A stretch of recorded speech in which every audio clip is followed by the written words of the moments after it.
अस्सलामुअलैकुम dear viewers, hope you are well and good. Welcome to my channel Y exploration hub. जैसे कि हमने पिछले लेक्चर में प्रोटीन्स को स्टार्ट किया था और प्रोटीन्स के स्ट्रक्चर तक हमने पढ़ लिया था, ठीक है, उसके एग्जांपल्स भी। सो आज हम उसी को कंटिन्यू करेंगे और आज हम डिस्कस करेंगे शेप ऑफ प्रोटीन्स। शेप्स पढ़ेंगे जो है प्रोटीन्स की, उनको पढ़ेंगे और साथ में जो प्रोटीन्स के फंक्शंस हैं उसको पढ़ेंगे, ठीक है। तो प्रोटीन्स को अच्छे से समझने के लिए वीडियो जो है वो लास्ट तक देखनी है, ठीक है। तो शेप ऑफ प्रोटीन की अगर हम बात करें, तो it is classified into 2 types.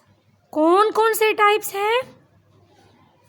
एक है फिब्रस प्रोटीन्स और दूसरा है ग्लोबुलर प्रोटीन्स। इसके नामों से ही जाहिर है फिब्रस प्रोटीन्स में जो प्रोटीन्स का स्ट्रक्चर होगा वो फाइबर्स की फॉर्म में होगा, ग्लोबुलर में वो ग्लोब की फॉर्म में, स्फेरिकल फॉर्म में होगा। अब अगर हम इसकी स्टडी करें तो फिब्रस प्रोटीन्स जो हैं वो कंपोज्ड हैं 1 और मोर पॉलीपेप्टाइड चेन से। 1 और मोर पॉलीपेप्टाइड चेन जो है वो मिलके बनाते हैं फिब्रस प्रोटीन्स, ठीक हो गया। और they are water insoluble, means के वाटर में इनसॉल्युबल है। फिब्रस प्रोटीन की बात हो रही है और सम ऑफ दीज में form a sheet like structure. Example of fibrous proteins are, अगर हम इसकी एग्जाम्पल्स को देखें तो इसमें कैरेटिन है। कैरेटिन कितना कॉमन प्रोटीन्स है, ये तो आप सबको पता होगा ना। Keratin found in hairs, nails, ठीक है, पर वगैरह जो होते हैं परिंदों के आउटर स्किन में, ठीक है, ये कैरेटिन के एग्जाम्पल्स हैं। अगर हम मायोसिन को देखें तो मायोसिन भी फिब्रस प्रोटीन है और ये किधर किधर प्रेजेंट होता है? मायोसिन प्रेजेंट होता है मसल सेल्स में, ठीक है। Myosin found in muscle cells, ठीक है।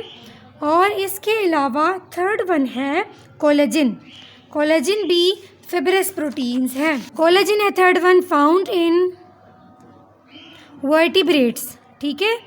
वर्टिब्रेट्स मीन्स कौन से ह्यूमन ऑर्गेनिजम्स जिनमें रीढ़ की हड्डी प्रेजेंट होती है।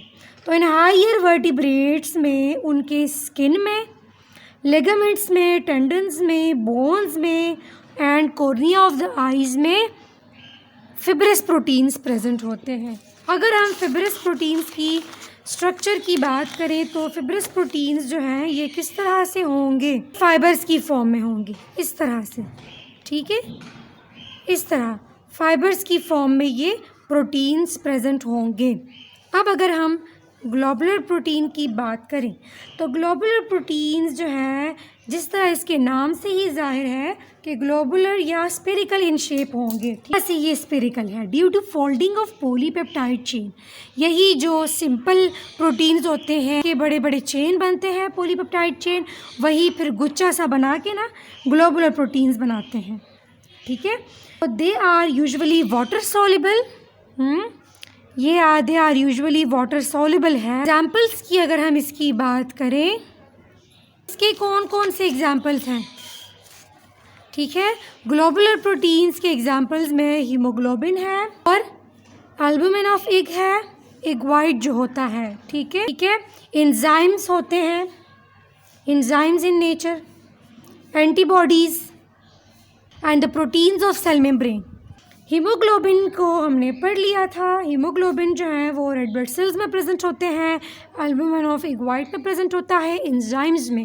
प्रोटीन्स की अगर हम बात करें तो ये एक लाइन बहुत ही जो है वो कॉमन है कि proteins are enzyme in nature and proteins are act as a catalyst means के डिफरेंट एंजाइम्स जो हैं वो यूज़ होते हैं रिएक्शंस को स्पीड अप करने के लिए। तो प्रोटीन्स जो है ये ग्लोबुलर प्रोटीन्स वो उस तरह से एक्ट करते हैं। एंटीबॉडीज़ जो होते हैं वो भी ग्लोबुलर प्रोटीन्स होते हैं। और प्रोटीन्स ऑफ सेल मेम्ब्रेन जो होता है, ठीक है, तो उसमें भी ग्लोबुलर प्रोटीन्स प्रेजेंट होते हैं। अब नेक्स्ट है levels of structure. Levels of structure organisation. Levels mean कि हम एक के बाद दूसरा, दूसरे के बाद तीसरा चीज़ की बात करते हैं। तो अगर हम प्रोटीन्स की लेवल्स ऑफ स्ट्रक्चर की बात करें तो फॉर एग्जांपल इसमें इस तरह प्राइमरी है, टर्शरी है, इस तरह से। तो अब अगर हम देखें यहाँ पर ग्लोबुलर की, अगर मैं स्ट्रक्चर की बात करूँ, स्ट्रक्चर बना देते हैं थोड़ा सा। ये इस तरह से ग्लोब शक्ल में होगा, यही फाइबर्स होंगे जो इस तरह प्रेजेंट होंगे। तो अब अगर हम लेवल्स ऑफ स्ट्रक्चर की बात करें तो they are 4 levels of organisation of protein molecules. कितने लेवल्स हैं? 4। So this is because each type of polypeptide chain bend, fold and twist in particular way within a protein molecule। वही एक ही polypeptide chain है, कभी bend हो रहा है, कभी फोल्ड हो रहा है, कभी ट्विस्ट हो रहा है, डिफरेंट स्ट्रक्चर बना रहा है, एक पार्टिकुलर स्ट्रक्चर बना रहा है with in a protein molecule. वही अमाइनो एसिड मिलके पॉलीपेप्टाइड चेन बनाते हैं, उसी की बेस पे डिफरेंट स्ट्रक्चर बन रहे हैं प्रोटीन्स के।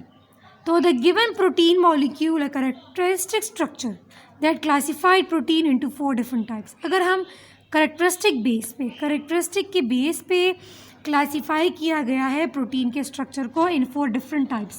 ठीक है, 4 डिफरेंट टाइप्स में फर्स्ट वन है primary structure. Number 1 is primary structure, पहला वाला। ठीक है, the primary structure is the sequence of amino acid joint together by peptide bond. Simple sequence है अमाइनो एसिड का जो कि जॉइन हुए हैं अमाइनो एसिड। ठीक है, अमाइनो एसिड का सीक्वेंस जो है जॉइन हुए हैं bye peptide bonds. Sanger in 1951 was the first person who determined the sequence of amino acid in insulin molecule।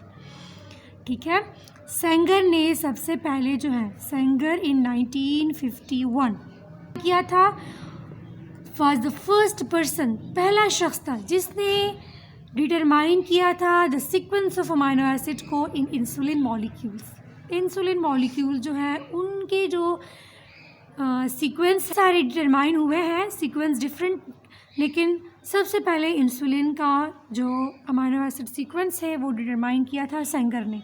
ठीक है, a polypeptide chain having a linear sequence of amino acid is called primary structure. और यही ये जो primary structure है linear form में इसका structure है। तो when a polypeptide chain of amino acid become spirally coiled the structure is called secondary structure of protein. First primary है, नेक्स्ट सेकेंडरी स्ट्रक्चर है। इस स्ट्रक्चर में जो है यही अमाइनो एसिड स्पाइरली कॉइल्ड होते हैं। ठीक है, इस तरह से कोई है तो इस तरह से वो कॉइल्ड हुए होंगे। ठीक है, तो ये इसका सेकेंडरी स्ट्रक्चर है। यही प्राइमरी होता है, देन कॉइल्ड होके जो है वो बनाता है सेकेंडरी स्ट्रक्चर। ठीक हो गया। फिर when the secondary structure of protein is arranged into a 3-dimensional structure, जब ये 3-dimensional structure बनाता है इसको फिर तब कहते हैं टर्शरी स्ट्रक्चर। थर्ड वन है टर्शरी स्ट्रक्चर। टर्शरी स्ट्रक्चर में जो है इसका 3D डायमेंशनल स्ट्रक्चर होता है, इस तरह से इस शेप में जो है प्रोटीन्स इनफोल्डेड होते हैं। ठीक है, अंदर इसके अंदर when 2 or more polypeptide chain are arranged into a large size molecule, जब 2 या more polypeptide chain arrange होते हैं एक large size molecules में। ठीक है, large size of molecules में arrange होंगे तो then वो क्या बनाएंगे? वो बनाएंगे quaternary structure। ठीक है, और इसमें है फॉर एग्ज़ाम्पल हीमोग्लोबिन। हीमोग्लोबिन का अगर स्ट्रक्चर का पूछे तो क्वाटरनरी स्ट्रक्चर का वो होता है हीमोग्लोबिन। ठीक है, और हीमोग्लोबिन यहाँ भी हमने कर लिया था कि वो ग्लोबुलर प्रोटीन्स है, मींस फिब्रस तो यही प्राइमरी लेवल का में आएगा और जो ये ग्लोबुलर है तो सेकेंडरी, टर्शियरी, क्वाटरनरी, इस तरह से। ठीक है, अब नेक्स्ट फंक्शंस हैं तो देखते हैं कि प्रोटीन्स कितने इम्पोर्टेंट हैं। बहुत ज़्यादा प्रोटीन्स जो हैं वो इम्पोर्टेंट है। तो अगर हम प्रोटीन के फंक्शन को देखें तो बहुत ही ज़्यादा इम्पोर्टेंट डिफरेंट फंक्शन परफॉर्म कर रहा है in the living organism life में, ठीक है। प्रोटीन जो है वो स्ट्रक्चरल एंड बिल्डिंग मटेरियल है ऑफ सेल मेम्ब्रेन का। जिस तरह हमने पढ़ लिया कि प्रोटीन सेलुलर मेम्ब्रेन्स में प्रेजेंट होते हैं, तो वो उसको एज एक स्ट्रक्चर देता है, एक बिल्डिंग मटेरियल। जिस तरह एक बिल्डिंग खड़ा होता है किस बेस पे, तो वही यहाँ पर प्रोटीन फंक्शन परफॉर्म कर रहा है। इसके अलावा proteins are enzyme in nature है, ठीक है। वो हमने पढ़ लिया है कि डिफरेंट जो बायोकेमिकल प्रोसेसेस होते हैं, रिएक्शंस होते हैं, उनको स्पीड अप करता है प्रोटीन्स एंजाइम उनको स्पीड अप करते हैं, ठीक है। और डाइजेस्टिव प्रोटीन्स प्रेजेंट होते हैं, डाइजेस्टिव एंजाइम्स प्रेजेंट होते हैं, इम्पोर्टेंट फंक्शन परफॉर्म कर रहा है in the process of digestion. तो अगर प्रेजेंस ना होता ये एंजाइम या इसमें कोई कमी आ जाए तो food can not be digested. तो कितना इंपॉर्टेंट फंक्शन परफॉर्म कर रहा है। इस तरह से some hormone such as insulin are protein which regulate biochemical processes. Insulin क्या करता है, रेगुलेट करता है, स्पीडअप करता है, चलाता है बायोकेमिकल प्रोसेसेस को। और इंसुलिन जो है वो भी एक इम्पोर्टेंट, बहुत ही इम्पोर्टेंट हार्मोन है, ठीक है। इसके अलावा जो मायोसिन है और वो एंड एक्टिन, वो play important role in the contraction muscle and movement, ठीक है। डिफरेंट मसल एंड के मूवमेंट में स्केलेटल जो मूवमेंट है, कॉन्ट्रैक्शन है उसका, उसमें इम्पोर्टेंट रोल प्ले करता है। हीमोग्लोबिन है, हीमोग्लोबिन जो है उसको भी हमने पढ़ लिया है कि हीमोग्लोबिन ऑक्सीजन कैरिंग प्रोटीन होते हैं। तो ये कितने इम्पोर्टेंट हैं। Haemoglobin is oxygen carrying protein of red blood cells में। In animal proteins from most structure such as skin में प्रेजेंट होते हैं, नेल्स में, हमारे हेयर्स में, और एनिमल्स के क्लाउज में, हूव्स में, एक्सेट्रा। इन प्लांट्स में प्रोटीन की बात करें तो वो सीड्स में स्टोर्ड होते हैं फॉर फ्यूचर नीड के लिए, ऑफ एम्ब्रियोज के लिए, ठीक है। For example bean, pulses, pea etcetera इसके एग्जांपल्स हैं जो कि रिच इन प्रोटीन्स होते हैं उनकी सीड्स। तो कितना हमने इसके फंक्शंस को पढ़ लिया है प्रोटीन्स को, और आपको प्रोटीन्स की अच्छे से समझ आई होगी। नेक्स्ट हम इंशाल्लाह नेक्स्ट बायोलॉजिकल मॉलिक्यूल को पढ़ेंगे। और अगर आपको मेरी वीडियो अच्छी लगी है तो मेरी वीडियो को लाइक एंड शेयर ज़रूर कीजिएगा और मेरे चैनल को सब्सक्राइब करना ना भूलिएगा। ओके जी, थैंक यू, अल्लाह हाफिज़।